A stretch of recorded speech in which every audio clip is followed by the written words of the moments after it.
Salut Bissom. Alors, il n'y a pas eu de vidéo à Noël, c'est vrai. Du coup, je vais faire cette vidéo un petit peu improvisée sur un objet sur lequel j'ai eu un coup de cœur en passant dans un Weihnachtsmarkt en Allemagne. Ça s'appelle une Weihnachtspyramide. Non, Weihnachtspyramide, parce que le Y en allemand ça se dit U. Du coup, ouais, j'ai eu ce coup de cœur pour cet objet et je l'ai acheté parce que je trouve ça formidable. La Weihnachtspyramide, donc la pyramide de Noël, ça n'a donc rien à voir avec les pyramides de Khéops qu'on aurait décorées pour Noël. Et puis du coup, on va découvrir ça ensemble. Hein? Qu'est-ce que vous en dites? Hop là, c'est close. Ouais, on va voir ça. Bon, petite ellipse, hein, le temps que je sorte un petit peu tout le merdier. Là par contre, c'est un peu mal rangé. Vous m'excuserez, ça va prendre. Il y a déjà ça. On verra. La pièce principale, elle est bien bloquée.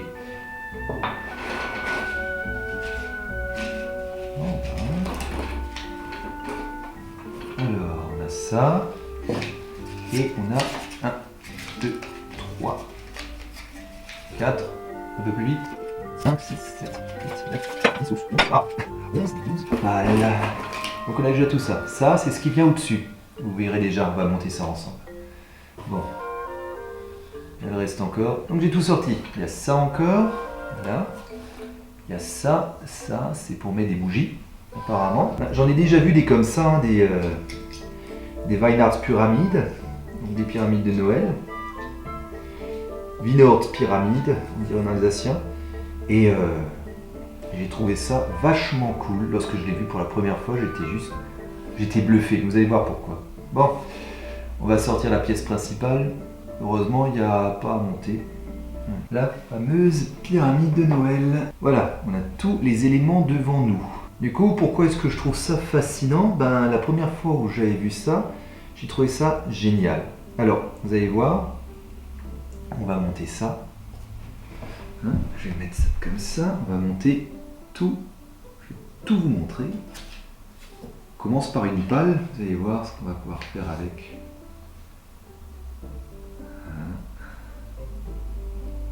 Alors, il faut que ce soit un peu en biais. D'accord? Je ne sais pas s'il y a d'autres vidéos sur YouTube sur les Weihnachtspyramides, mais je m'en fiche. Hein. Moi, c'est vraiment la première fois que j'en ai vu. J'étais hypé. Mais vraiment, j'avais vu, c'est vraiment pour moi l'alliance un peu de tradition et science. C'est bizarre, il y a un petit phénomène scientifique, un petit phénomène physique, hein, scientifique, tout est science d'une certaine manière, mais un petit phénomène physique qui m'a rendu, j'ai trouvé ça génial. Oh non, pas encore. Donc du coup, voilà, c'est une hélice. J'ai fait une hélice, limite un ventilateur, hein, si jamais je peux. Donc là, ce qui me reste, c'est ça. Alors ça, on aura remarqué, hein, c'est des bougeoirs. Des bougies dedans, on va les faire après. C'est pas un souci. Et il y a ça. Alors ça, qu'est-ce que c'est? Ben, vous voyez, pour l'instant, ça bouge pas des masses. Hein. Il y a une grosse friction. Normalement, ça doit bouger tout seul. Alors, c'est tout simple. Ici, il y a une petite... Je ne sais pas si c'est du plastique ou de la céramique, mais ici, il y a quelque chose à l'intérieur qui me permettra justement de faire en sorte que ça puisse tourner. Vous allez voir, tout simplement. On va le faire. J'ajuste le bouchon, pas trop, et là, il y a juste un morceau de bois qui va s'insérer ici pour bloquer le bouchon. Bien, ça y est. Voilà, le bouchon est en place, il est bloqué par le morceau de bois qu'on voit là. Donc on le voit, il est ici. Et du coup, maintenant je pose.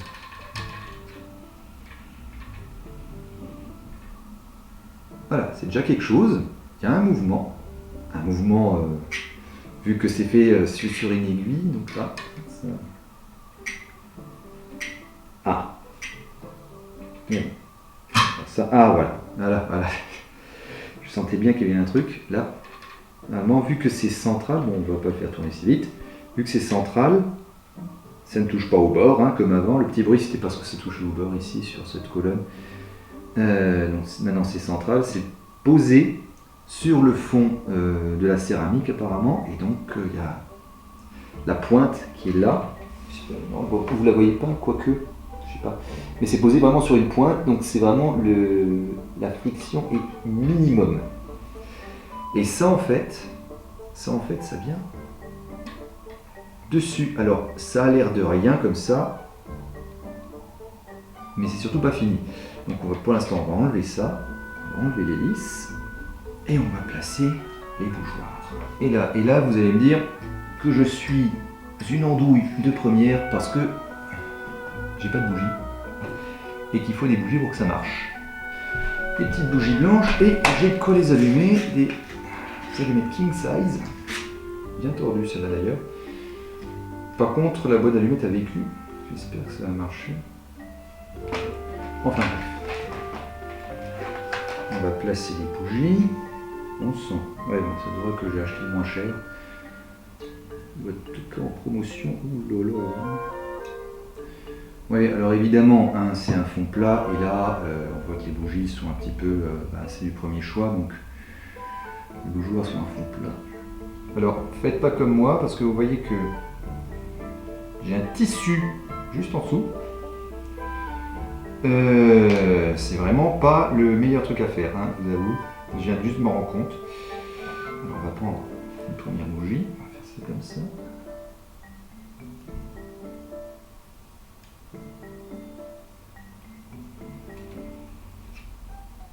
Voilà. Et ça colle, parfait. Il y a trois solutions. Soit ça bouge pas du tout et ça foire, soit tout crame, hein, parce qu'il y a des bougies, et que j'ai mis comme une andouille que je suis et totalement distraite, comme une andouille distraite que je suis, on va dire ça comme ça. Un tissu, hein, j'aurais dû mettre un truc ignifugé, ou alors une dalle. Faites plus ça chez vous, hein. Mettez une dalle ou un truc, mettez pas ça sur du bois, mettez pas ça sur du papier. Voilà, mettez ça sur quelque chose qui est théoriquement, et même pratiquement inflammable, c'est peut-être mieux. Toujours est-il que on va placer l'hélice. Allez, voilà. Et on voit déjà que ça marche. Allez, j'ai juste une bougie allumée. Et... ah bah non. Mais en fait, le principe est simple, le principe est physique. Voilà, parfait, faites ça bien. C'est génial.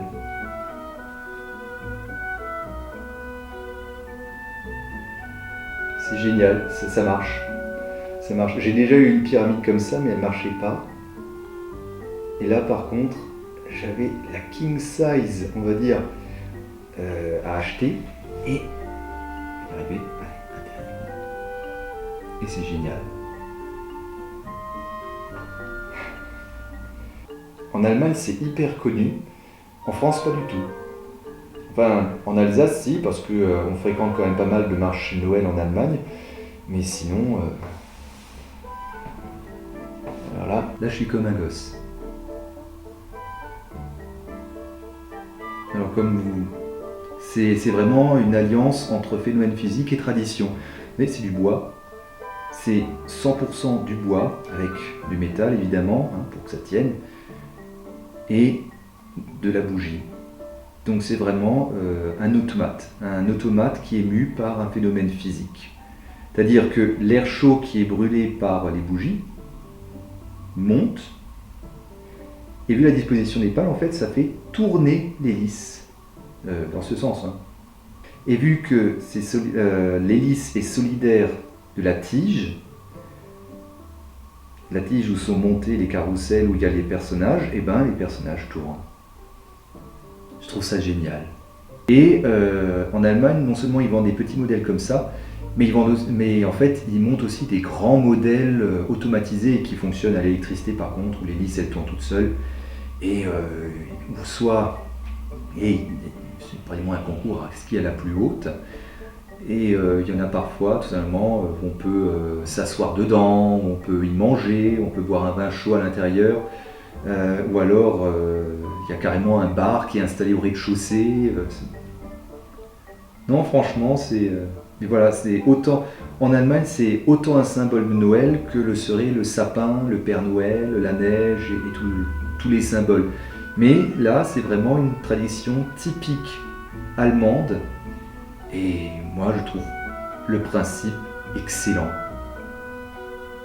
Et apparemment, ça a été inventé par les ouvriers des monts métallifères en Allemagne dans les années 1830. Donc ça remonte, hein, c'est pas quelque chose qui date de 1970 ou un truc comme ça, c'est vraiment le principe a plus de 150 ans. Il a presque 200 ans, dans 10 ans, il aura 200 ans, ce qui fait que le principe a 190 ans. Bon, ben en attendant une prochaine vidéo, hein, là c'est détente, hein, c'est montage, c'est quelque chose, une petite tradition, c'est quelque chose que je voulais partager avec vous.